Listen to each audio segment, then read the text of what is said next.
Hello and welcome to this episode of the Star Wars Universe Podcast. Today myself and Riki Hayashi were going back into the world of Star Wars Rebels. We're talking about Star Wars Rebels Season 4, Episodes 3 and 4, In the Name of the Rebellion. All that more after a commercial break we have no control over.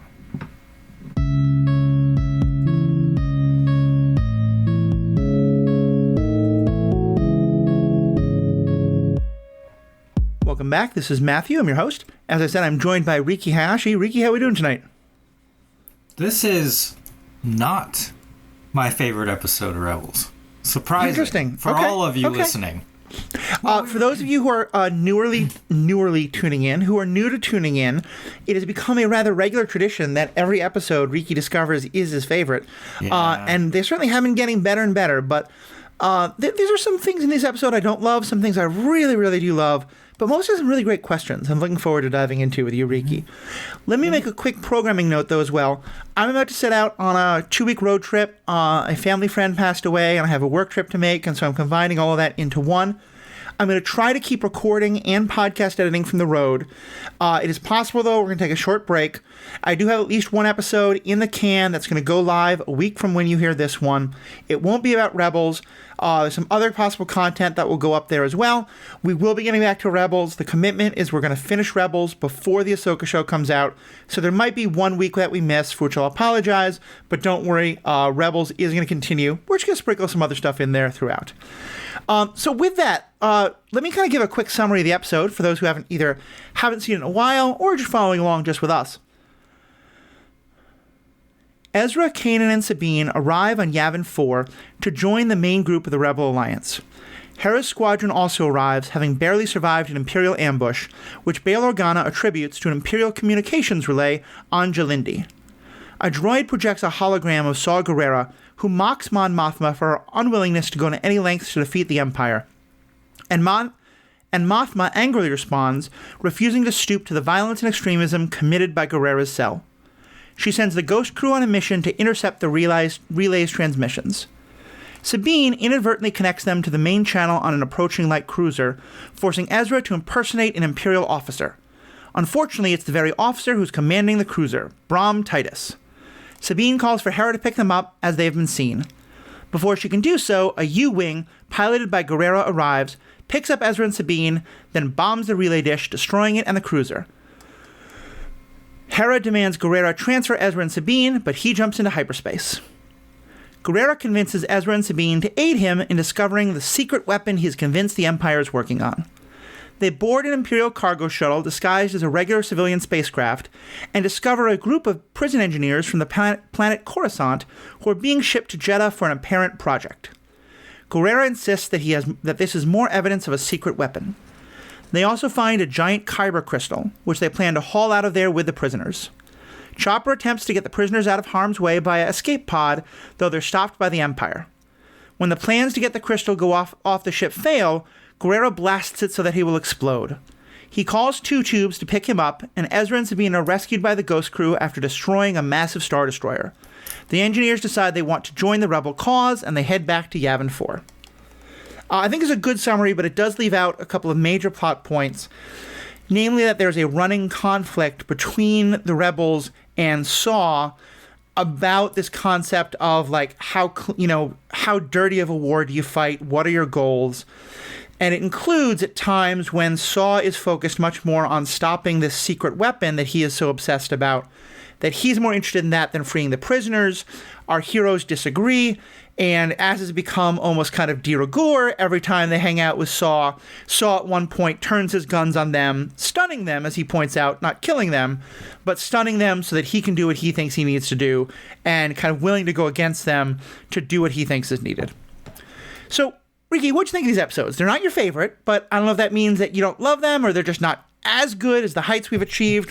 What's your thoughts? Sure. I mean, the running joke here that every episode is my favorite, I think, speaks to the high quality that Star Wars Rebels maintains throughout the show. Uh-huh. And I don't think that this is a bad episode by any means, but there are just a couple of things that didn't sit right with me, but it does continue to tell this wonderful story of the early days of the rebellion and the differences between Mon Mothma and Saw Gerrera, which we now are also getting to see play out more in the live-action show Andor. So there's a lot of great connections with larger Star Wars here that I do love. But, I mean, let's just start with, I think, Saw Gerrera, right? Mm-hmm. This character is on the side of the rebels ostensibly, but in a lot of ways, what would you call him? An anti-hero? An anti-villain? I don't even know what the classification is. So here's, I think, the meat of the discussion of these episodes, because I think my view of him has changed rather dramatically. And the question I was going to ask you, and maybe this is sort of our way of getting into it, is he right?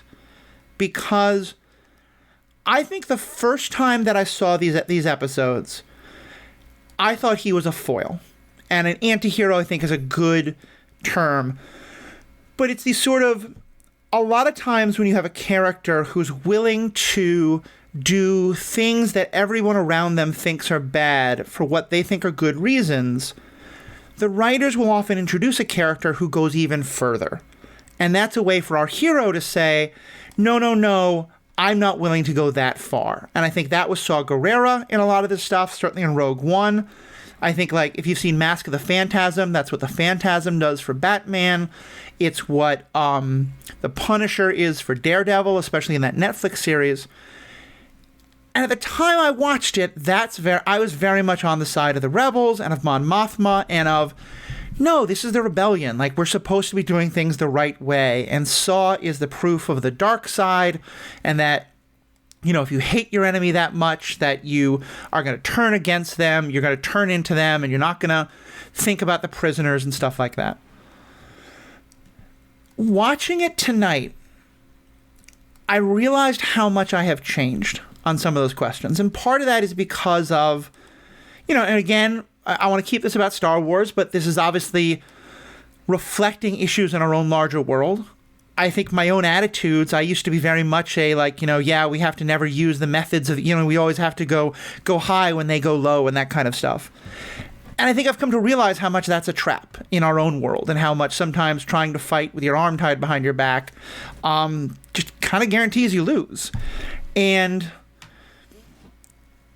I think Andor, though, more than anything, really opened my eyes to the idea that you can have a rebellion that has its hands clean. You know, you can have an incredible character like Luthen, who I disagree with. I think he's a terrible person. I think the way he's willing to sacrifice the lives of others to advance the rebellion without their consent is deplorable. And I don't think the rebellion wins if he doesn't do that. And in the first of these two episodes, that's where, to me, Saw is. And I do think there's an interesting dynamic, and I don't think you're doing this by any means, but because the language you have to use, I know, is very different, and I haven't even heard your thoughts on this, but that a lot of people I know defend Luthen and are very against Saw, and I do think that raises some eyebrows for me about what's the difference between these two characters, and the race, I think, is a part of it. My point being, at least in the first episode, where he's being very critical of Mon and saying we have to fight the real fight, we can't keep hiding, I think I'm very much on his side, and I think he's pointing out that Mon is wrong. And I think Andor very much agrees with that, especially, the show ending with Mon Mothma compromising her own values to some extent by the end of it, and the success of Luthen. By the time we get to the second episode and some of the extremes that Saw goes to, within the course of the show, I think it's pretty clear that Saw has gone, well, even then, from the perspective of the rebels, he doesn't want to rescue the prisoners, he doesn't want to help Ezra. It feels like he's wrong, except we, the audience, know that he's right. There is this super weapon out there that's being built. He's the only one who cares. He's the only one who wants to look for it. And a part of me kind of wonders, if he's not pushing on that so much, do we ever get to Rogue One and then to everything else that happens? There's a whole meta factor as well about how Saw's written, but I'll kind of stop there and pause and let you respond. Am I being an apologist for terrorism? Am I making some points you agree with? Where do you fall?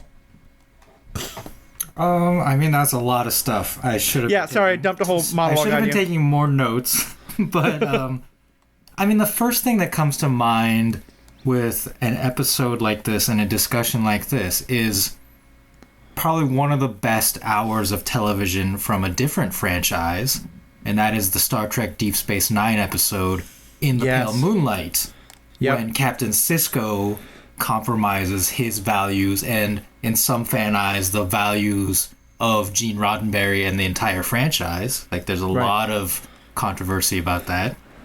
For those who don't know... In order to win a war.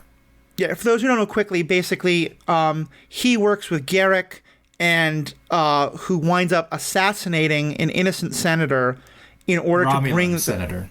A Romulan senator, but someone who's not like their enemy, because they're trying to convince that the people that senator is from, the Romulans, to join them in the war. Yeah. And it's about Sisko realizing he didn't quite know Garrick was going to do that, but on some level he probably did, and he's okay with it.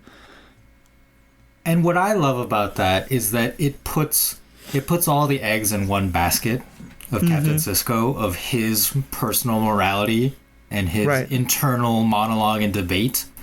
And what I don't like about this episode, or maybe just like the whole idea of the rebellion, is that it puts it into two different characters, Mon Mothma and Saw Gerrera. And it's clear, like, everything that the writers do and that the franchise does, we're meant to choose Mon Mothma. And I don't think, like, Saw Gerrera is a tragic figure, but I don't find him to be sympathetic, unfortunately. Well, I think that's the meta point I was going to make, which is, and again, this is something I've kind of seen more, because I think the first time I watched it, I did completely identify with Mon Mothma in this. The second time, I'm 100% both sympathetic to and rooting for Saw, and I think Mothma's wrong. But I think you're right, and there's a pattern that I've noticed, and a lot of great content creators have pointed this out. It's not something I came up on my own, that a lot of times what a writer will do is they will introduce a character who critiques our hero and points out something that our hero might be missing, but then they'll eventually have that person go so extreme that you can't help but root against them, even when sometimes their extremism doesn't make sense. And I think, like, they do this with Magneto a lot.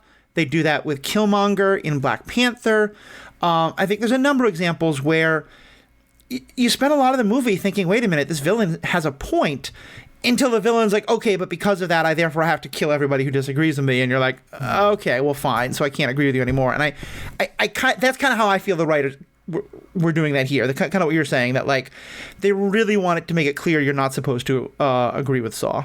The problem I have with this episode as a capsule in doing that is that we've already done that with Saw in the previous encounter on Geonosis. And Ezra even mentions that. He's like, oh yeah, like last time we ran into Saw, he was pretty bad, but now maybe he's got a point. And I don't like Ezra's wavering on this. It seems based, I mean, for his character, it is based on he really wants to help Lothal, and he's upset that Mon Mothma and the rest of the rebels aren't willing to do that yet. And he's like, maybe we should just do it. Maybe we should talk to Saw and just do it and go help Lothal. And I just don't, for me, I didn't buy that as a moment for Ezra, that he would have seen what Saw did previously and further, like, hear more stories. Like they mention in this episode that Saw has killed civilians trying to get at the Empire, that he has killed prisoners. You know, he doesn't take prisoners. He kills Imperial prisoners. And those, like, all of that, for me, is just like, nah, like, that's not right. And for Ezra to waver, especially after what he's been through with, you know, like Maul and Kanan and the dark side and touching that, I just didn't buy that as a character moment. And it seems like done for the sake of the plot, as you said, to make Saw seem like a plausible alternative. I guess I did believe it, because I thought they introduced something really interesting, which, again, that little plot summary we had didn't mention. The whole point is that everyone is coming together to join the Rebel Alliance. And in theory, what Mon is kind of going for is, this is no longer about the struggle on your individual world. This is now about our larger fight against the Empire. And if we defeat the Empire, all of our worlds are better. And Ezra's not there yet. Ezra still, he wants to go and join up with them so that they'll go help him and Ryder liberate Lothal. And I guess that's where, for me, I agree with you, it's a stretch. And I think it is, like, I like a lot of the questions this episode is raising, but I kind of have to squint at it because I think there's some... I think, like I said, with some of those other properties, the writers started to make really good points, but then got afraid of them. Yeah. And in some ways, I think that's what Andor is so good, is that it doesn't do that.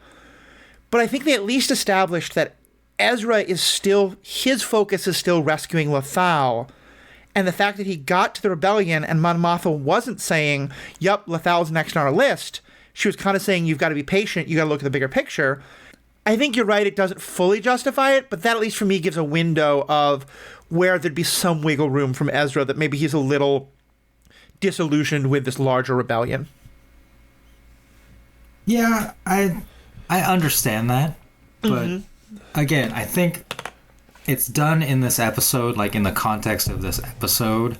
And for me personally, like stuff like this about characters where they seem to make a small or large change in what I believe their character to be for the sake of a plot of an episode, like it bothers me a little, because this follows on the previous two episodes, the beginning of season 4, where the Ghost crew went to Mandalore to help Sabine's family, right. Fight this civil war in Mandalore. That has, I mean, I'm going to say it has nothing to do with the rebellion. Yeah, Mandalore is technically not a part of the rebellion. Like, it is a kind of a personal favor to Sabine and her family that they went to do this, which is good for these characters, for the whole found family aspect. But, like, if you analyze it that way, it's very inconsistent to be like, well, you just got back from Mandalore and now you're demanding that the rebellion do something for you? Yeah, that's fair. Well, let me ask. So, I guess the question that I want to talk about then is, but I don't know if we can talk about it, is in his critiques of Mon and how she is fighting the war and trying to fight the war, do you think he makes good points? Or are you able to kind of separate the kind of extremes that they show him go to from the kind of critique he's raising from Mon Mothma? I don't think he makes good points. For me, like, personally, you know, we are two non-combatants who have never, thankfully, had to be in a war or to kill anyone. Yep. But to me personally, like, killing is very antithetical, and we never know what would happen in a true life or death combat situation. But just kind of on general principles, I'm standing by, like, I'm not going to kill anyone else, like, in my personal life. Yeah. Now, how do you translate that to fictional war, right? Obviously you have to, and we've had this discussion in the past. But I believe, like, one of the beautiful things about Star Wars as this work of fiction, and the way that they have constructed the rebellion, is that it hinges upon hope. And the idea that these forces, these rebel forces, can never stand against the Imperial Navy on their own in like a military sense. And that plays out through all the movies. Like, they just don't stand a chance. Like, Star Destroyers are more powerful than Mon Calamari cruisers, and there are far more of them, right? Right. So the only way for the rebellion to win is to get kind of the rank and file citizens of the Empire to reject the Empire, to inspire the people through hope. And that happened, and that's why Mon Mothma stands by these principles and says the only way we can win this is if the people reject the Empire and choose us. It's not by destroying all of their ships.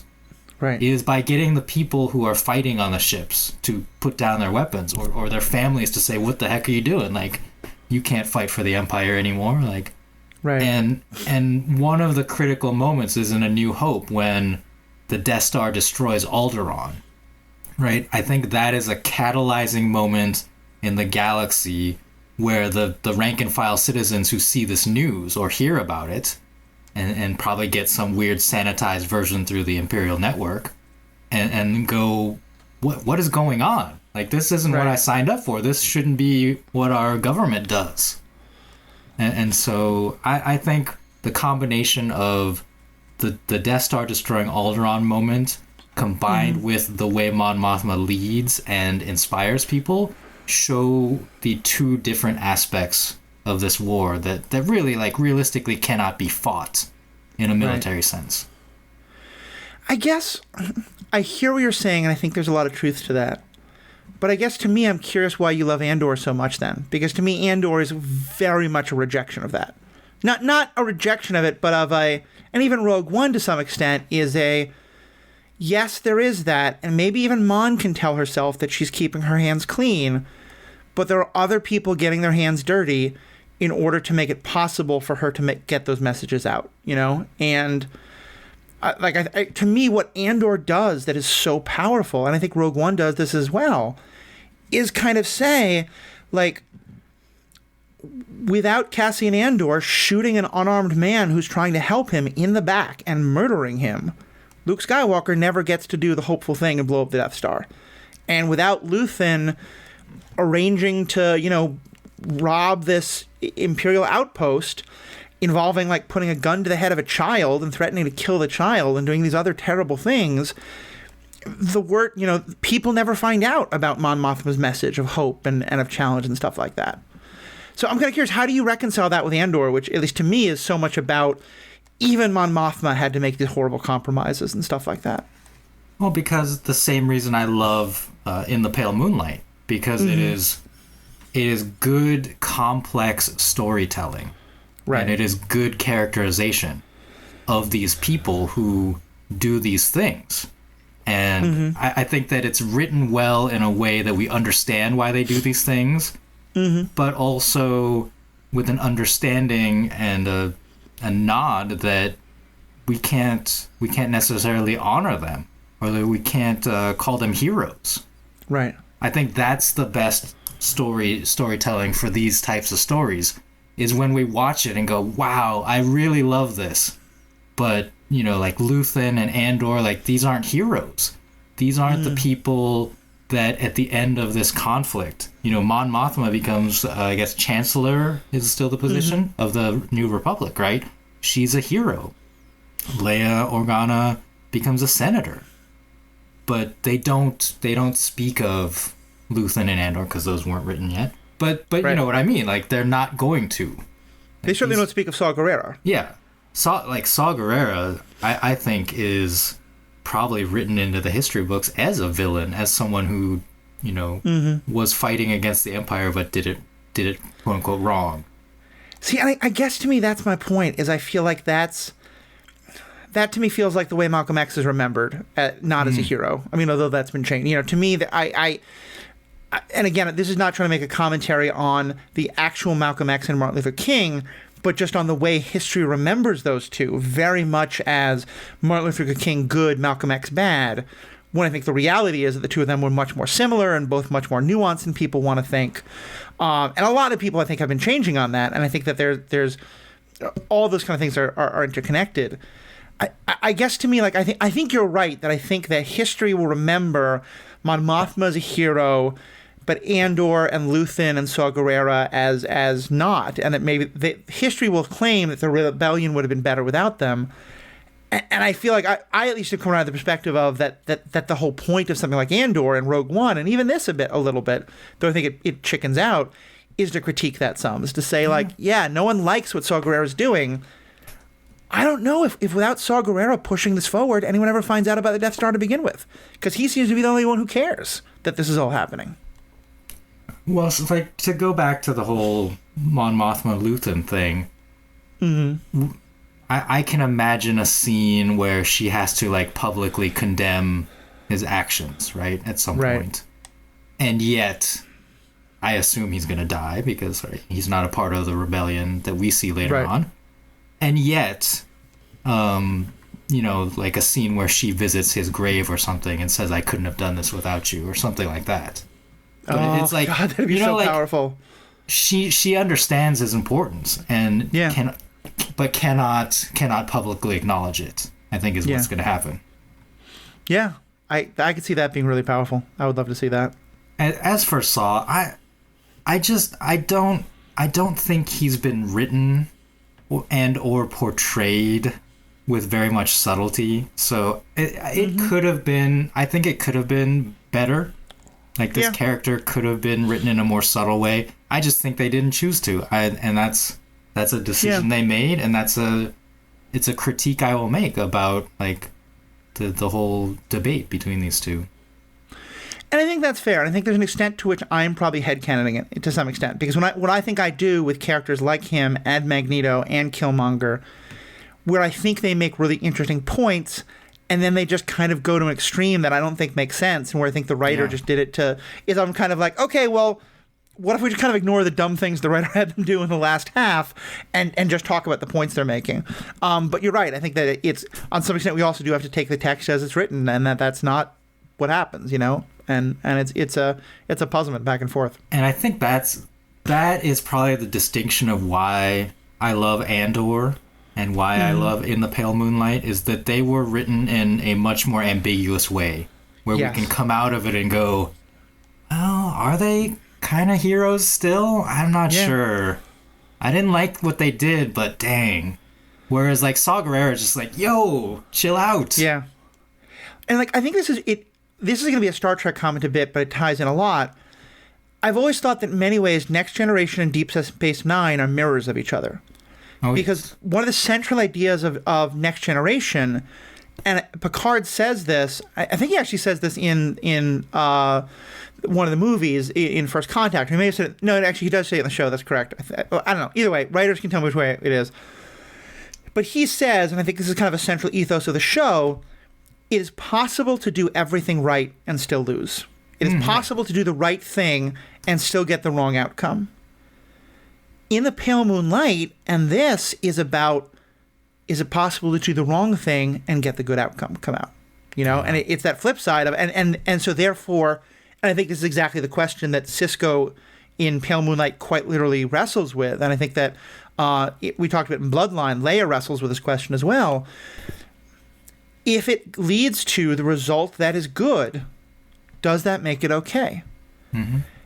And I think this episode of the Star Trek Universe podcast. Yeah. That's actually a podcast that exists. Check it out. It's on the Stranded Panda Network. Yeah. Because the one thing I'll say about this, and this kind of thing kind of ties, I think in many ways that's one of the central ethoses of all of Star Wars, was always, you know, if you act in a bad way for a good reason, is that okay? You know, and Star Wars has always said, no, that's the path to the dark side. That you can be so mad you can love your mother so much and be so mad at the people who killed her that you wind up slaughtering women and the women's part kind of gendered, but you know, whatever. But you wind up slaughtering innocents who didn't harm your mother because they're part of the same group as her, or that you wind up, you know, being so convinced that you know what is best for the galaxy, that you know the best way, that you're willing to fight anybody who stands in your way, whatever. And I think that until these shows, Star Wars has always been very strictly on that side of, it is absolute. Once you start doing things out of hate, out of anger, out of fear, forever will it dominate your destiny, to quote Yoda. Yeah.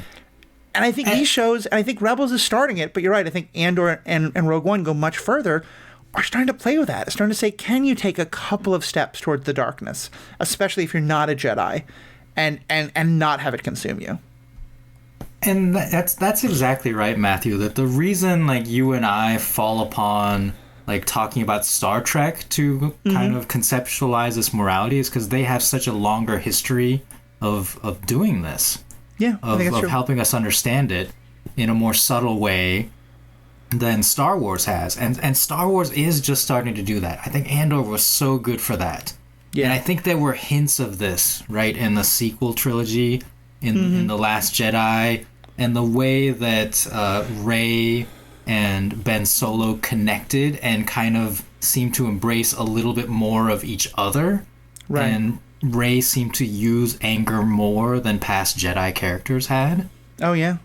I mean, well, even in this Rebels, like we had a whole discussion about, you know, is Ezra wrong to, you know, push that Walker over the edge, or actually mind control the person to make him do it?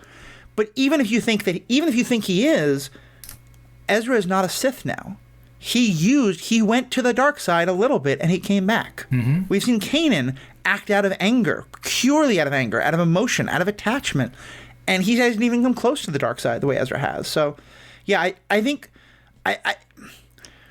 Yeah, these episodes are so frustrating because like, there's so much good potential there, and I think the writers just chicken out some. So yeah, I get why these are good episodes, but they're not your favorite. And I think I would put them in the same category. It's unfortunate. I think Saw Gerrera could have been a much more interesting character, and they just always seemed afraid to utilize him in a broader way, and did kind of pigeonhole him into this like, nah, you're the extremist terrorist version of the rebels. Yeah.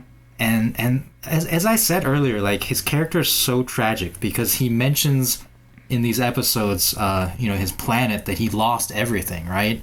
Mm-hmm. And he lost his sister in this fight, and that's what set him down this path of darkness. And unfortunately, like I don't believe that they have ever given the character the time to reflect on that in a more, what I feel would be a more meaningful way that would make us more sympathetic to him. I have to say, I don't know if this will be a part of Andor. No. What I'm hoping for, I don't think is going to happen. I think you could get a little of it in Andor or have it be kind of a spin-off, different show. I would kind of love to see a show, or at least episodes of some show, that spend time with the people who are not part of this Grand Rebel Alliance, you know? And it might be that Luthen is dead by now. It might be that he's kind of... Him and Mon have broken ranks the way that her and Saw did. But like, I'd love to see something like, to me, that it could be kind of a buddy cop thing almost, or buddy rebels of Saw Gerrera and Cham Syndulla. Because I think the two of them come from very different places, but they both have very similar ideas and very much kind of like, I'm going to do what I think is right and to kind of hell with everyone else. And yeah, I'd love to see, because I think you're right. I think Saw has never... He's gotten more and more, and I think Rogue One did him a lot better. Although, again, he had to be kind of the bad guy by the end or by the middle or similar. But I'd love to see more him and Cham Syndulla, and maybe even Luthen or some other people like that. And for those people who are wondering, like, where does this all fit in? Like, this episode, like the whole Rebels TV show, 4 seasons, basically leads straight into Rogue One / A New Hope era. Like the ending of this series is probably, I don't know, at most months preceding Rogue One and possibly even closer. So the Saw Gerrera that you see end up at Rogue One, like we're basically there at this point in season 4. And so I don't recall if he appears anymore in the show, but you know, they mentioned Jeddah, which is where the Kyber crystal comes from, and that's where he is based out of. By the point of Rogue One, and he's just hanging out there, probably trying to find out what the Empire is doing. Yeah, I mean, I think it's because of him moving to Jeddah is in part a result of what happens in these episodes, and that's kind of maybe a way to kind of shift away and kind of talk about some other things from the episodes. I just got chills seeing that we were on Yavin, you know, seeing that base and seeing like they animated it beautifully. And we didn't really spend too much time, and then going into that room with the big circular holographic map thing, you know? I was just like, oh my God, we're here. We are like, this is the connection. There's no more like wondering, how does this all tie in? Yeah, and this show has done a great job of leading us to this point fairly naturally, I would say, you know, and helping us to understand how the rebellion came to be. And you know, Andor is going to be... I think Andor is basically at the beginning of Rebels Season 1, or about the same time. So the Mon Mothma you see in Andor is still an Imperial Senator. During the course of this series, we see her become, you know, the underground leader of the rebellion. Right. So a lot of interconnected pieces that are finally like all coming to fit together, and it's very exciting. I agree. Like seeing stuff like that just warms your heart. Similar, seeing that Agent Callus is now like clearly with the rebellion. That was seeing him being like, oh, I'm kind of like I'm working with Mon directly now. I was like, yes, that's so good. And the mutton chops, and he looks so good in that rebel jacket. Yep. Like he looks so much better than he did as an Imperial. This is delightful. Very short appearance by him in this one, but we'll get more of him. And I like getting to see a little more of Bail Organa. You know, I think he was always someone who I wished had gotten more of a part, and his character's gotten more fleshed out in shows like this. I think the best treatment of him is in the book Leia, Princess of Alderaan, which is, that's all kind of set basically in the first year of Rebels, or maybe even a little earlier, because it's about Leia, it's about Bail and his wife bringing her into their conspiracy, and her experience with that. And it's just a wonderful, wonderful book. But Bail is a big, big part of that book, and you get to see how he is a part of these first early days of pulling things together. And that goes all the way back to, you remember when it's when Padme is saying, "This is how liberty dies," to thunderous applause. It's Bail Organa she says that to. You know, he is, I think, in many ways carrying on her legacy of like being one of the lone voices in the Empire, you know, for the Old Republic. So. And it's so amazing that we've reached this point, because you mentioned that scene from Revenge of the Sith. There's that very famous deleted scene where Bail, Padme, and Mon Mothma and several others that I don't know that we know their names, are sitting in a room talking about forming the rebellion. And that deleted scene starred Genevieve O'Reilly as Mon Mothma, and even though she didn't make it into the movie, like, here she is voicing the character. There she is on Andor playing her in live action. It's fantastic. We were talking last time about the connections of voice actors and live action actors. And yeah, she's another one. So that's been awesome. All right, we've been going for a good long while. Any other last comments or things about these episodes you wanted to bring up? Yeah, I got two things. First off, we got to talk about Brom Titus, the Imperial commander. So this guy... In Season 2, there's an episode called Stealth Strike, where he was the captain, maybe even admiral at that point, I can't remember, on the Interdictor cruiser that the rebels infiltrated and destroyed. So he screwed up there, encountered Ezra Bridger. In Season 3, Steps into Shadows, he was commanding Reclam Station, which was kind of like a scrapyard, where the rebels infiltrated to steal some Y-Wings. That are now stationed here at Yavin. And he encountered Ezra Bridger. The station was destroyed. Again, he was demoted. Apparently, like, every episode he's appeared in, he's like one rank lower, which is like a little Easter egg that they put in, because he keeps encountering these darn rebels and they keep blowing up his things. I think this time his ship blows up and he finally dies, because we don't see him ever again. He's the one who what's the name of the admiral who is always kind of Thrawn's rival, and he commands the Interdictor cruiser that goes after Sato and winds up getting destroyed by him? Constantine, yeah. Constantine kept screwing up, but kept being promoted. Yeah. And I kind of feel like all the things that, you know, all the things in this sector that should have gotten blamed on Constantine got blamed on this poor schmo instead. Maybe. So, you know. Yeah. And then both of them have... Go ahead. The other small thing I have is... there's a very kind of bit part in this episode played by someone kind of famous in Star Trek or Star Wars circles. You know, on the second half of the episode, the cargo ship, when they find the cargo hold with the Kyber crystal, there are some special stormtroopers. I'm not even sure which version these are supposed to be, like Death Troopers or Purge Troopers, but they're like stormtroopers in darker armor, right? And the commander of those stormtroopers, the character name is just DTF-16, but is played by Jennifer Hale, who was the voice actress in the Clone Wars for Ayla Secura, one of the Jedi. Oh, yeah, of course. And then in the video game, Knights of the Old Republic, voiced Bastilla Shan, who is a very famous character in kind of that era of stories. It's kind of cool. So really interesting to have her in this episode as the Stormtrooper commander. I love that. Well, this has been awesome, Riki. We're going to talk a little bit in the Patreon section about one other cameo we didn't discuss that is actually relevant now to an upcoming TV show. But for those who aren't part of our Patreon section, let them know where they can find you and all the awesome stuff you're doing. Yeah, I'm on Twitch. Twitch.tv/RikiPediaGo, RIKIPEDIAGO. Streaming Pokemon Go GBL battles most days of the week. And then you can also find me on Twitter on the same handle. Yeah. Awesome stuff that Riki's doing. Definitely check all that out. Of course, this is an Ethical Panda podcast. If you go to ethicalpanda.com, theethicalpanda.com, you'll find this podcast, Superhero Ethics, all the stuff we're doing. We just put an episode up on Superhero Ethics about Spider-Verse. I loved that movie so much. I have so much to say about it there.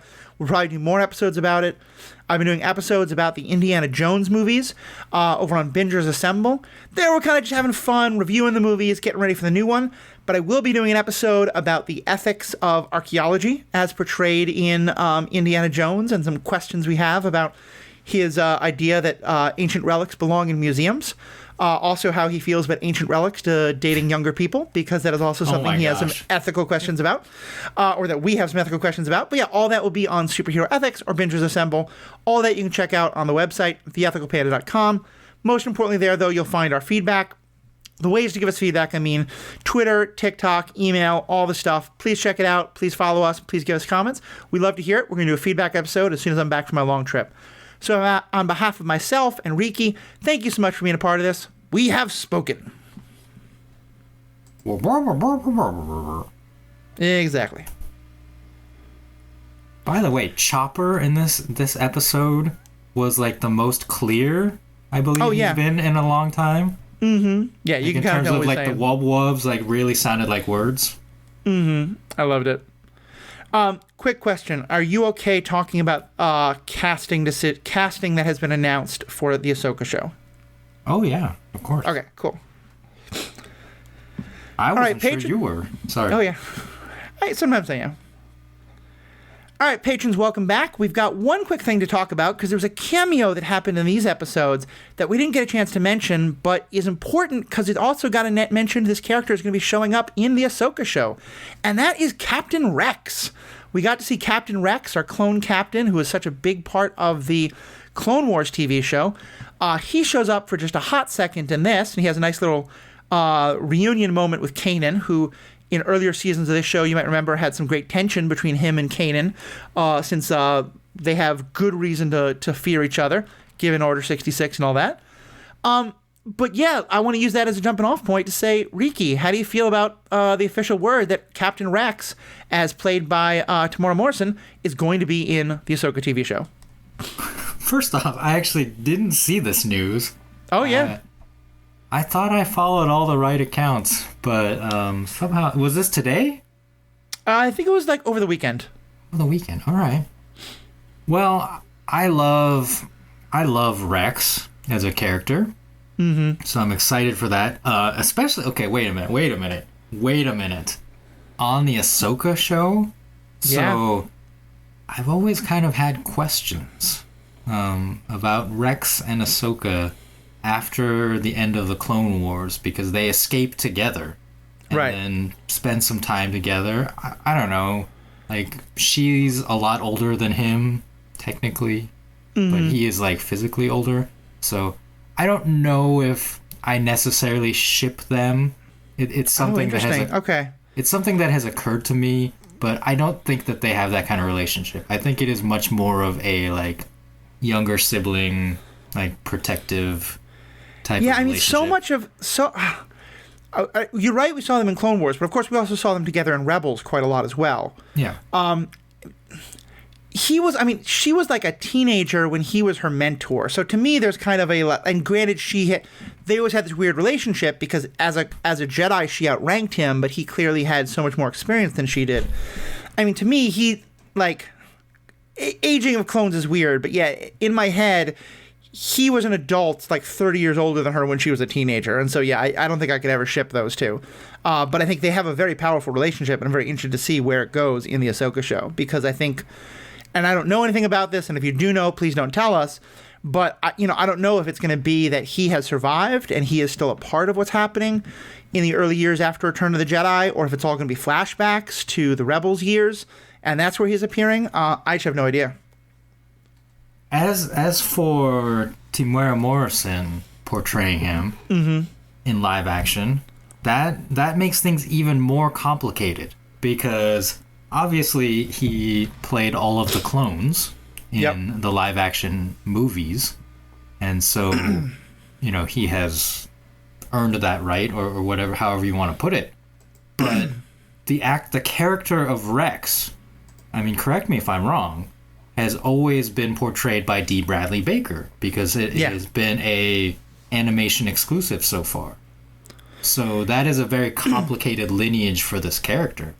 And as we've said previously, I would hope that Timera would talk to and discuss with D. Bradley, how to play this character and like how he's different from other clones and stuff like that. Yeah, I'd have to imagine that would happen. I think you're right. It is a complicated question because in many ways I feel like this character much more belongs to D. Bradley. But I mean, canonically, they all look like Temuera Morrison. And you're right. I think they're all him. I except for one or two lines, I think 95% of the acting Temuera Morrison has done on screen has been as a Fett, either as Jango Fett or as Boba Fett. He had like a couple of lines in the prequel movies and as a clone, and then kind of he showed up as a beggar in Kenobi, and that's about it. But on the other hand, I think D. Bradley Baker has made clear he has no interest in physical acting and doing beyond voice acting. B, he's white, and Temuera Morrison is not. He's Maori, and I think it's been very established that the clones are in live action and most of the time portrayed as darker skinned, as not white. There's a significant question about how that's done in the Bad Batch. That's a whole other question. But if you check out the hashtag unwhitewash the Bad Batch, it'll bring that up a lot. Because, I think in a lot of cases, I think I would be like, well, why isn't the voice actor getting a chance to do this part? I think because, A, the clone nature of it, and B, also the racial aspect of it, I do think it's better that Temuera Morrison is this. And I think Temuera Morrison is a great actor. We've seen that with the Fets. But I'm really curious what he's going to be like as Rex, because we know Rex's voice so much. And but the thing is, like, it took me about 3 seconds to adjust to Rosario Dawson as Ahsoka. So I think it's going to be fine, because I think it's just the same thing as that. But you're right, it's an interesting and complex question. For me, like, there's no way, like, I'm going to critique them casting Timera in this role, right? Like, that's not a thing that's going to happen. But as I said, I want them to do the best job possible, and I think that has to involve D. Bradley. Because what he does with his voice and with creating characters is kind of like beyond amazing to me. There are entire scenes of the Bad Batch where he's talking to himself, like four different ways. And they're all different, and if you close your eyes, you can tell who they are, and that's amazing. And the same thing with Rex. Friends of mine who went to Star Wars Celebration said that there's like a whole section in one of the times when he was giving a speech where people just call out the names of clones, including some fairly obscure ones, and he knew all of their voices, Where's Danielle? I think she was one of the ones who was talking about it. Danielle, written in Star Wars, has been on our podcast a bunch. Just how amazing that was, that he could still recall his voices. And my hope is that, I know that, and they probably did it themselves, but also Star Wars really encouraged it, Lucasfilm and all them, for Ashley Eccleston and Rosario Dawson to really connect over the character of Ahsoka, and that Ashley really worked a lot with Rosario and said, like, this is my understanding of the character, and Rosario was very happy to hear that. I have to imagine Temuera and D. Bradley are going to do the same thing. And even here, like, what D. Bradley has done with Rex, like, he portrayed young Rex in the Clone Wars. Yeah. And then here in Rebels, he's portraying old Rex. And those characters are different. Like, he voices them differently as well. But, like, same enough that you feel that connection. I am, like, constantly amazed by what he does. So, no disrespect to Temuera, but it's going to be a hard act to follow. I hope he does it. I think you're right. And as much as I love Rex, it's one reason why, if Rex is an important part of the show, but as, like, for one episode, not the major, not like one of the three top build people of the show, I'll be happy with that. I think maybe because it does seem like the kind of thing that could really work for an episode or two, might start to wear thin if he's like Ahsoka's constant companion for half the show. Yeah. But who knows? Every time the actors have switched over like this, it's impressed me. So I got a follow-up question for you then. Hit me. Do you, because we've seen Ahsoka travel to Luke's training temple place, do you want to see that? Do you want to see fake Luke show up and for Rex to talk to fake Luke about his dad? Because he was probably the closest person, other than Obi-Wan, probably the closest person to Anakin Skywalker. You know, and with Ahsoka, like the three of them. It's hard to say. I am on record as saying that I need to know. I need to see the conversation where Ahsoka learns that Anakin came back from the dark side. And to me, it makes the most sense if it's Luke saying that. I think I don't love the technology that's used to make Luke look younger, but I think it does work, and I'm okay with it for small parts of shows, and I think I'm totally fine with it for that scene. And if it's Ahsoka there, or if it's Rex instead, or if it's Rex telling Ahsoka, you know, all that makes sense. And while my main focus is on Ahsoka and to some extent Rex learning the truth, Luke getting to learn about his father from them would be great. Now, to me, the immediate corollary there is, but should Leia be part of the same conversation? And here's where I think the real world, real people reality is bumps up against what I would want. Because ideally, Leia should be part of that conversation too. I think the fact that Mark Hamill is still alive and that Carrie Fisher is not makes me a lot more comfortable with young Luke than I am with young Leia. Now, maybe also because I've seen more of young Luke and I haven't seen as much young Leia, and I would be more okay with it. I think there's a lot of calls for, why don't we just have more shows about like young Luke and young Leia and young Han doing all their stuff and recast them.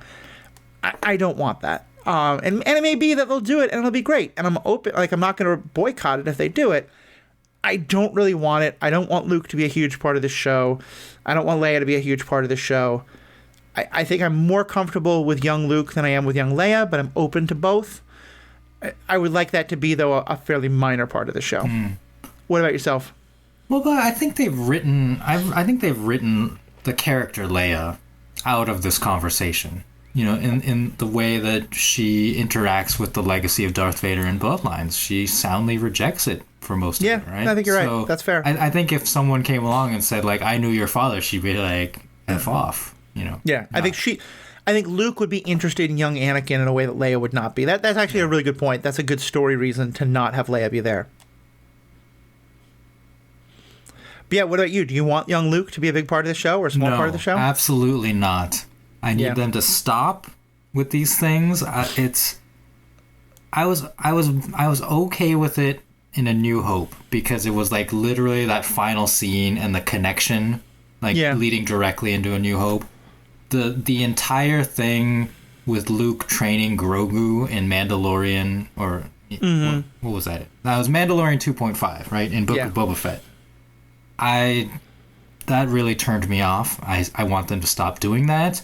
I know that some like AI voice replication technology firm has licensed James Earl Jones' voice, and that's why he sounded so much better in whatever the newest thing in Obi-Wan Kenobi, right? Because they kind of like mixed technology to do that, and I don't want that. I don't want that either. Yeah, I think like if you are at a point where you're having to do that with actors who have either aged past, a certain point or have unfortunately passed away, I think it's time for us to just move on from those characters and write new characters and use, like, we're getting a new Rey movie series, right? Yeah. Supposedly. I think that's all very fair. I think, for me, the James Earl Jones stuff, that, like, with the technology they used, Mark Hamill was on set. Mark Hamill was a part of creating that younger version of Luke. And James Earl Jones, he went and worked with that company a lot.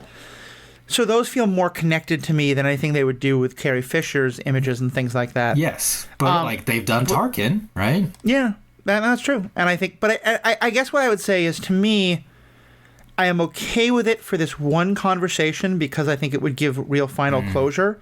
But then, yeah, I don't want them to keep finding. I would want that to really be the last time.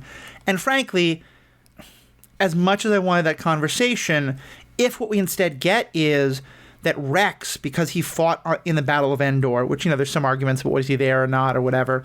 But if we find out that Rex was at the Battle of Endor and he heard Luke tell the story, and so he tells Ahsoka, that way you don't have to get young Luke involved, but we get to see Rex and Ahsoka talking about their general, talking about Anakin and how fondly they remember him, and that he did do one last good thing before he died. That the Anakin that they were, like, to me, I'm just getting goosebumps just thinking about that, right? So, like...